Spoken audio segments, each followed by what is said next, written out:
It's exactly 10 minutes after the hour of 8 o'clock, 94.9 News Now, and Stimulated Talk. Here with us in the studio, dressed to the nines, ladies and gentlemen, the first selectman of Waterford, Dan Steward. Good morning, sir. How are you? Hey, I'm great, Lee. Great to be here. Thank you. It's good to have you. And again, we got a lot to talk about. Of course, you're running for first selectman again on Tuesday.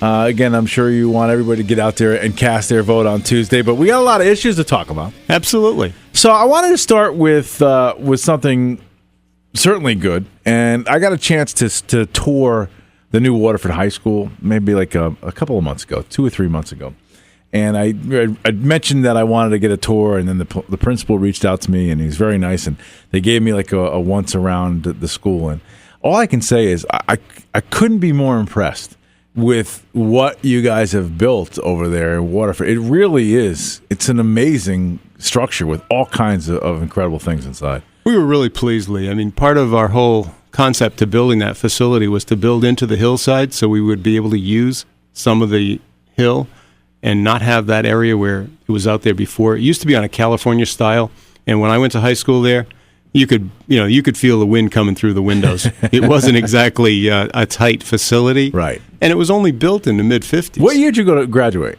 68. Okay, so yeah, because I went and I graduated in '84 from Waterford, and it wasn't much. It was a little bit different, but not much different. Oh no, you came from the north wing down to the sea wing. It was breezy. Sure, we knew that, and that's part of what we tried to do. So now we have a very efficient facility, big roof on it. That thing sticks out like a thumb, but that's okay.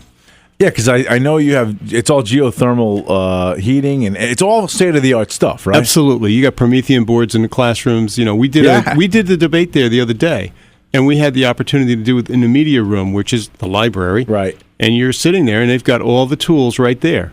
You can record, you can tape it. You don't have a whole lot of books. Everything's on tablets. That was the one thing I noticed. I looked around. There's really almost no books. Correct. And they were showing me how everything is done on those screens that you just mentioned. It's just really state-of-the-art stuff. So if you have a kid going to Waterford High School or on their way to Waterford High School, they're in for an amazing educational experience. We think so. And, part of what we think we've done is we have the best schools in the state. We think we have the best educators in the state as well.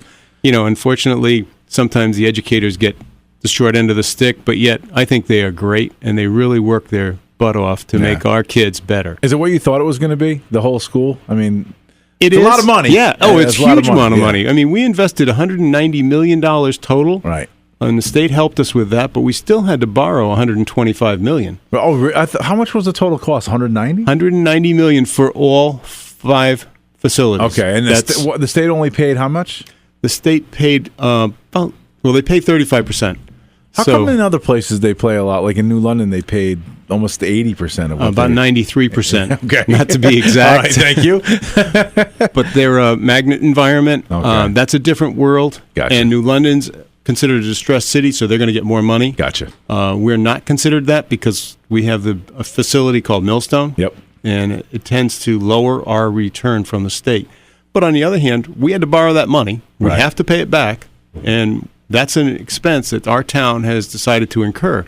When I look at the overall effect of it, though, I look at our mill rate right now, and I compare ourselves to other communities because I need to see where others stand. Right. And a good example is your town. You pay about 25 mills on your taxes today. Right. In Waterford, it's 26. However, I have brand new schools. You don't. That's a good point. It really is. And you're in the process of doing it. And I'll tell you something else. So, and considering all that and where Waterford is and the way it's all set up, I was talking to somebody who was running for a city council in Norwich. And correct me if I'm wrong, but I think Norwich's mill rate is like 40-something%, 41 or in the city district, it's 48. 48. Jeez. It's a lot. It is. And part of that, too, Lee, is, you can look at all the expenses, but we also need to look at the economic development that Waterford's done. Right. We have Charter Oak. We have L&M Cancer Center. I have FW Webb. I have Coca-Cola. And you go on and on with these companies who have come to Waterford. Right. We're fortunate to have them. We have Crystal Mall. We have the retail marketplace. It's a huge asset to Waterford to help us keep our taxes where they belong.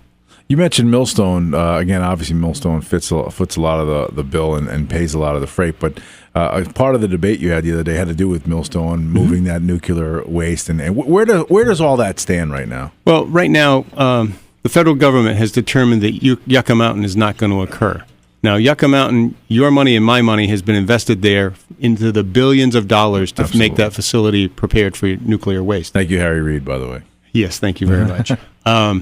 So we understand that may not happen. Okay. Now, they may have to reopen that argument because the conditions of opening nuclear power plants in the United States was a function of the federal government and their promise to the communities to have it. If you're going to keep this, we'll take care of your waste.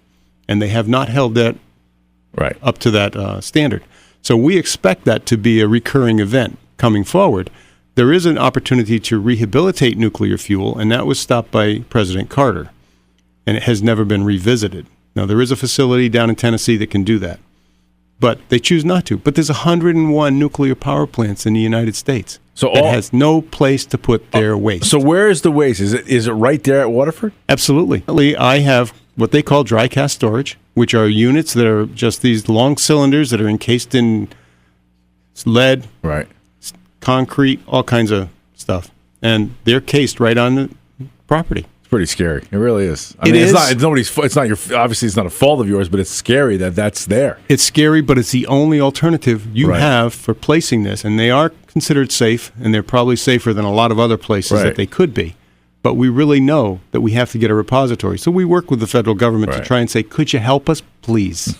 And it's every one of the nuclear power plants. Amazing. All right, we're talking with First Selectman of Waterford, Dan Steward, again running on Tuesday in his election bid to remain in that seat. So what are some of the issues? You're out there knocking on doors. What are some of the issues that people are talking to you about? Well, a lot of them, a lot of the issues that have been brought up are conditions of the infrastructure, the roads, things that I've worked on for years.